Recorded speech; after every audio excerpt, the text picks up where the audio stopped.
الرحمن الرحیم نحمده ونصلی علی رسوله الکریم اما بعد۔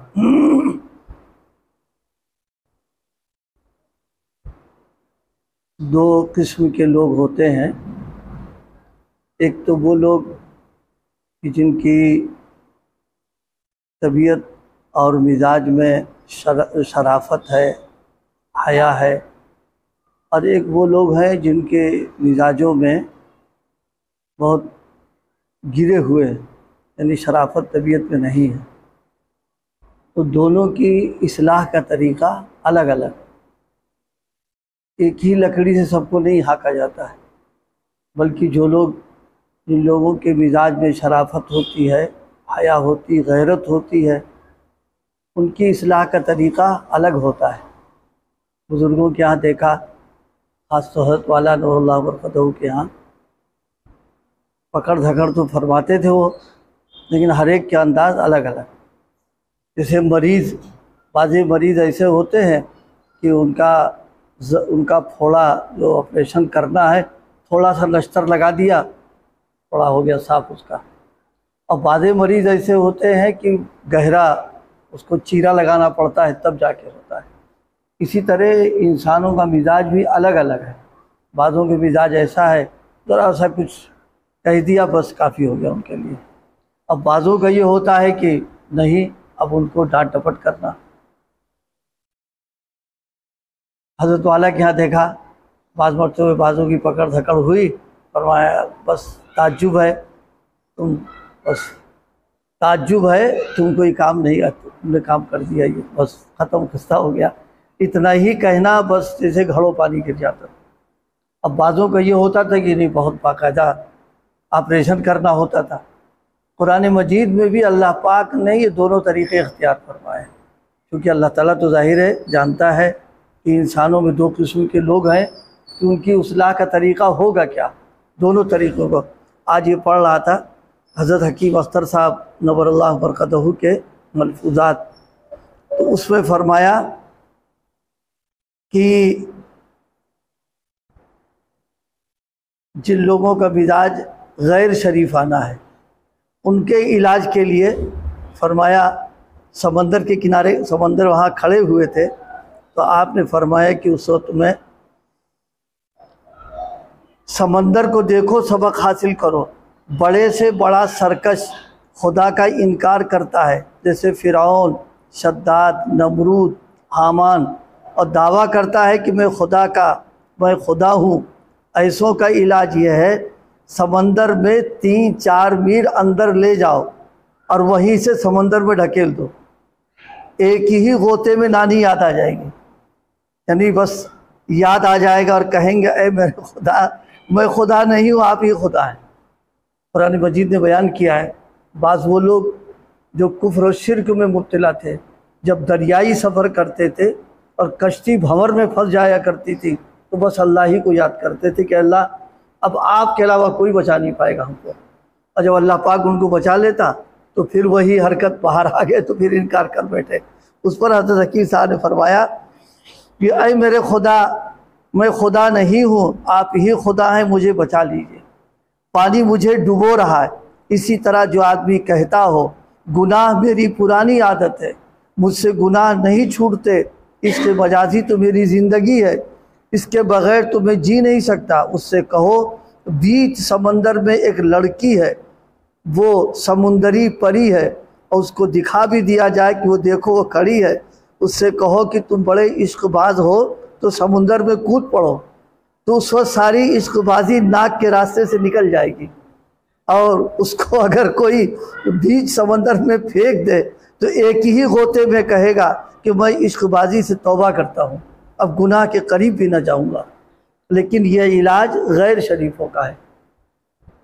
شریفوں کا علاج دوسرا ہے، وہ اللہ کا خوف، اللہ تعالیٰ کی نعمتوں کا استحضار کہ اللہ محسن اعظم ہے، ہمارا پیدا کرنے والا ہے، ہمارا پالنے والا ہے، ہماری بینائی دینے والا ہے، اعضاء میں طاقت دینے والا، بلاؤں اور مصیبتوں سے بچانے والا، ایمان دینے والا، اللہ والوں کا ساتھ عطا فرمانے والا، ایسے محسن مالک کو ناراض کرنا شرافت کے خلاف ہے۔ حضرت حکیم الامت نے ایک موقع پہ لکھا ہے کہ گناہوں پر جو سزائیں ہیں وہ تو بالکل برحق ہیں، اور سزائیں ملتی بھی رہتی ہیں، ملیں گی بھی، اس میں کوئی شبہ نہیں ہے، لیکن فرمایا کہ اگر گناہ پر کوئی بھی سزا نہ ہوتی تو بھی شرافت کا تقاضا یہ تھا کہ ایسے محسن کریم کی نافرمانی نہ کی جاتی، یعنی جس نے اپنے کرم سے احسانات مسلسل کر رہا، جب تک زندہ ہے احسانات کر ہی رہا، تو فرمایا کہ یہ شرافت کے خلاف ہے ایسے کریم محسن کی نافرمانی کرنا۔ اسی کو حضرت نے اپنے الفاظ میں ارشاد فرمایا، ایسے محسن مالک کو ناراض کرنا شرافت کے خلاف ہے۔ بلکہ اللہ پاک ہم سب کو یہ نعمت نصیب فرمایا کہ ایک شخص بد نظری تو نہیں کرتا، مگر حسرت ہوتی ہے کہ کاش شریعت میں کوئی گنجائش ہوتی تو میں دیکھ لیتا، کاش لگائے رہتا ہے کہ کاش مل جاتی یا مل جاتا۔ یہ کاش کی علامت ہے کہ اس کے نفس کی بدمعاشی کاش بھی نہ ہونا چاہیے۔ گناہوں سے بھی توبہ کرو اور گناہوں کی حسرت اور تمنا سے بھی توبہ کرو، یعنی گناہوں کی حسرت اور گناہوں کی تمنا یہ بھی خطرناک ہے، کیونکہ تمنا یہ حسرت دھیرے دھیرے دھیرے عملی شکل اختیار کر لے گی، یہ آگے بڑھ جائے گی جا کر کے۔ شعر حضرت حکیم صاحب کا ہے، تیری مرضی پہ ہر آرزو ہو فدا اور دل میں بھی اس کی نہ حسرت رہے، یعنی گناہ کی حسرت نہیں آنا چاہیے۔ اللہ پاک ہم سب کو نعمت نصیب فرمائے۔ اسی لیے نبی پاک صلی اللہ علیہ وسلم نے اللہ سے دعا مانگی ہے،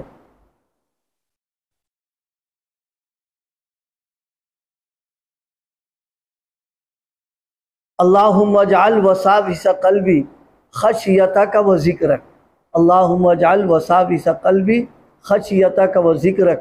اللہ جو وسوسے، جو خیالات جو آ رہے ہیں، آپ اس کو اپنی خشیت سے بدل دیجئے، یعنی خشیت اور خوف کے خیالات اور وساوس پیدا ہو جائیں۔ وہ ذکرک، اللہ ذکر میں تبدیل کر دیجئے۔ یہ دعا مانگی، وجعل ہمتی و ہوای فیما تحب و ترضی، اللہ ہمارا حوصلہ، ہمارے ہمت، ہمارا جذبہ بدل دیجئے جو آپ کی رضا اور خوشنودی کا ہو، یعنی ہماری ہمت اور ہمارا حوصلہ اور ارادہ گناہوں کا نہ ہو، کیونکہ اللہ تعالیٰ نیکی چاہتا ہے، لہذا جذبات بھی نیکی کے پیدا ہوں۔ یہ دعا اہتمام کے ساتھ پڑھنا، مانگنا بہت مجرب ہے۔ اگر خیالات کا ہجوم اور وساوس ہو رہے ہوں، اس وقت اس دعا کو پڑھنا شروع کر دے تو انشاءاللہ اس کی برکت سے اللہ پاک فضل فرمائے گا، گناہوں کے جو خیالات ہیں ایک دم ختم ہو جائیں گے اور دل میں جو ہے سکون کی کیفیت پیدا ہو جائے گی۔ اللہم اجعل وساوس قلبی خشیتک و ذکرک وجعل ہمتی و ہوای فیما تحب و ترضی۔ اسی طرح کبھی کبھی ہو جاتا ہے، اب اکیلے بیٹھے ہیں، خیالی پلاؤ پکا رہے ہیں اور بھی گناہوں کا پکا رہے ہیں، یا گزشتہ جو گناہ ہیں ان گناہوں کو سوچ سوچ کر کے لذت لے رہے ہیں، یہ دل کا گناہ ہے۔ اللہ تعالیٰ اس کو جانتا ہے کہ تم کیا کر رہے ہو اس میں، اس لیے اللہ پاک ہم سب کو نعمت نصیب فرما دے۔ جیسے گناہوں سے اپنی ہم توبہ کر لیتے ہیں، اسی طرح ہم گناہوں کے خیالی پلاؤ کیے ہوئے گناہوں کو یاد کر کے لذت لینا، اس سے لطف لینا، اسی طرح گناہوں کے پلان بنانا جو ہے، اگرچہ کوئی نہیں دیکھ رہا ہے لیکن وہ اوپر والا دیکھ رہا ہے اس کے دل میں کیا گزر رہی ہے یہ، اس لیے اس کا علاج بہت عمدہ فرمایا کہ اللہ تعالیٰ نے قرآن مجید میں دو علاج بیان فرمائے ہیں، ایک شریفوں کا اور ایک غیر شریفوں کا۔ اللہ تعالیٰ فرماتے ہیں، یاد آیا، دو قسم کے ذہن ہو، ایک ذہین ہوتا ہے آدمی تو اس کو ذرا سا کچھ اشارہ ہو جائے کافی اس کے لیے، اور ایک ہوتا ہے بہت غبی اور کمزور، اس کو ہندی چندی کرنا پڑتی ہے۔ تو اللہ پاک نے دونوں کی رعایت فرمائی اس میں۔ حضرت حکیم الامت نے اپنے بارے میں لکھا ہے کہ کبھی کبھی کچھ خیال، سوالات علمی پیدا ہوتے تھے، حضرت گنگوہی کی خدمت میں پہنچے، نابینا حضرت کی بینائی جا چکی تھی، سوال کرتے تو حضرت فرماتے کون، یعنی سائل کون ہے؟ بس فرمایا یہ کہتے ہی اللہ پاک دل میں وہ شکوک و شبہات سب دور کر دیتے تھے اور جوابات کیونکہ ظاہر حضرت تھانوی کا ذہن حضرت کی توجہ فوراً کام بن جاتا تھا اس میں فرمایا کہ دو علاج ہیں، ایک شریفوں کا ایک غیر شریفوں کا۔ اللہ تعالیٰ فرماتے ہیں یا ایھا الذین آمنوا اتقوا اللہ ولتنظر نفس ما قدمت لغد، اے ایمان والو اللہ سے ڈرو اور آدمی سوچ لے کل کے لیے اس نے کیا کیا، عمل بھیجا۔ شریف طبیعت والا اسی مراقبے سے شرمندہ ہو جائے گا کہ اللہ کے ہاں جو بھیجا ہے کل کو ان اعمال کے ساتھ میں اللہ کے سامنے کیا منہ لے کر کھڑا ہوں گا۔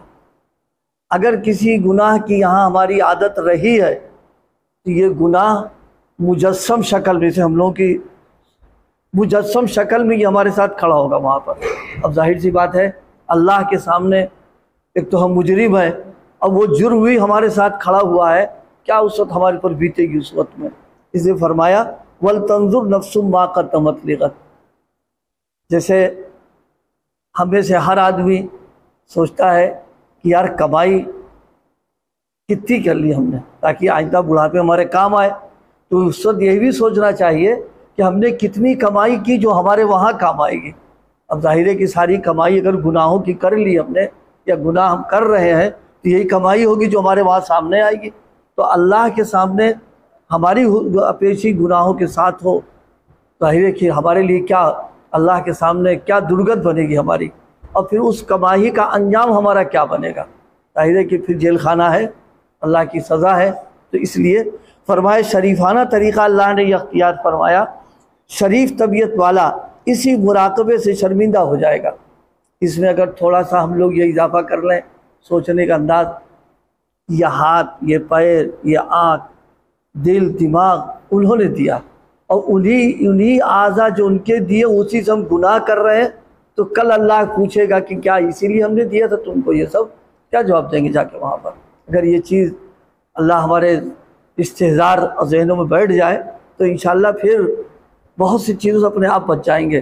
اس لیے کہ غیرت کی وجہ سے بھی آدھی بعض اوقات حیا کی وجہ سے بہت ساری چیزوں کو چھوڑ دیتا ہے۔ اس میں شریف طبیعت والا اسی مراقبے سے شرمندہ ہو جائے گا کہ اللہ کے ہاں جو بھیجا ہے کل کو ان اعمال کے ساتھ میں اللہ کے سامنے کیا منہ لے کر کھڑا ہوں گا۔ جب وہ پوچھے گا تم کیا کرتے تھے، اور اسی کے ساتھ تو قرآن مجید نے بیان بھی کیا ہے یہ اعضاء خود بولیں گے، یعنی بڑے مزے کی بات ہے، جو کچھ ہم نے کیا ہے وہ تو ہمارے ساتھ ہے، اور یہ اعضاء بھی بولنا شروع کریں گے یہ کیا یہ کیا یہ کیا۔ تو اس وقت آدمی گھبرائے گا کہ یہ ہمارے ہی اعضاء ہمارے ماتحت اور یہاں یہ بول رہے ہیں آ کر کے، اس وقت کیا بنے گا ہمارا آ کر کے۔ اس کو سوچا جائے، بار بار سوچا جائے تو انشاءاللہ اس کی برکتوں سے زندگی میں تبدیلی پیدا آ جائے گی اور سدھار آ جائے گا انسان میں۔ میری ناراضگی کے اعمال تم نے کیوں کیے، اور غیر شریفوں کا علاج اگلی آیت میں فرمایا واتقوا اللہ ان اللہ خبیر بما تعملون، اللہ سے ڈرو، اللہ تعالیٰ تمہارے کرتوتوں سے باخبر۔ جو نالائق بیٹوں سے باپ کہتا ہے کہ نالائق، ہوشیار میں دیکھ رہا ہوں تیری حرکتوں سے، باخبر ہوں، جب جوتے پڑیں گے تب تم کو عقل آ جائے گی۔ اسی طرح غیر شریفوں کو اللہ تعالیٰ نے تنبیہ فرمائی تمہارے اعمال خبیثہ سے میں باخبر ہوں، اور ان کا علاج فرما دیا تاکہ وہ گناہوں سے باز آ جائے۔ اللہ پاک ہم سب کو گناہوں سے پاک و صاف زندگی عطا فرما دے، بچنے کی ہمت اور حوصلہ۔ دعا جو حدیث کی ہے اس کو عربی میں جو یاد کر سکتے ہو آسانی سے یاد کر لیں، عربی میں نہیں ہے تو اردو بھی یاد کر لیں، انشاءاللہ اس کی برکت نقد ملے گی، دیر نہیں، فوراً پڑھنے کے ساتھ ہی اثرات شروع ہو جاتے ہیں اس پر۔ اللہم اجعل وثابت قلبی خشیتک و ذکرک وجعل ہمتی و ہوایا۔ یہ ٹکڑا بہت عجیب ہے، اس لیے کہ ہم لوگوں کا حوصلہ اور ہم لوگوں کی ہمت جو ہے وہ فسق و فجور کی طرف جا رہی ہے۔ اس میں اللہ سے مانگا کہ اللہ ہمارا حوصلہ اور ہماری ہمتیں اس کی طرف کر دیے جو آپ کو پسند ہے۔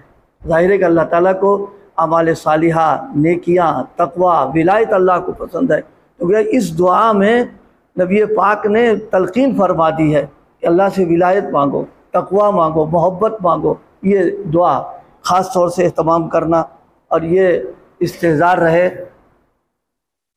کہ